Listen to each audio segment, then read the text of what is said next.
تو گھر محفوظ مقام ہے، پناہگاہ ہے. گھر میں جسم کو آرام اور نفس کو سکون ملتا ہے.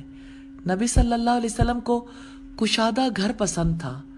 آپ اسے دنیا کی خوش نصیبی خیال کرتے تھے. آپ نے فرمایا اربع من السعادہ، 4 چیزیں سعادت کا باعث ہیں. المرأة الصالحہ، نیک بیوی، والمسکن الواسع، وسیع گھر، والجار الصالح، اچھا پڑوسی، والمرکب الحن، اور عمدہ سواری. آپ یہ روایت صحیح ابن حبان کی ہے 4032 نمبر پر.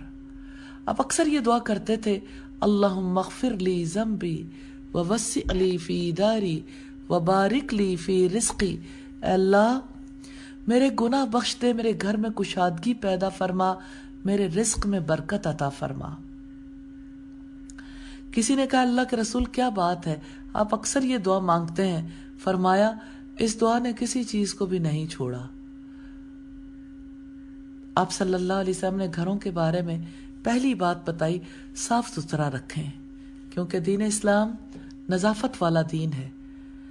آپ نے فرمایا ان اللہ طیب یحب الطیب، نظیف یحب النظافہ، کریم یحب الکرام، جواد یحب الجود، فنظفوا افنیتکم ولا تشبہوا بالیہود. اللہ تعالیٰ پاک ہے، پاکیزگی کو پسند کرتا ہے،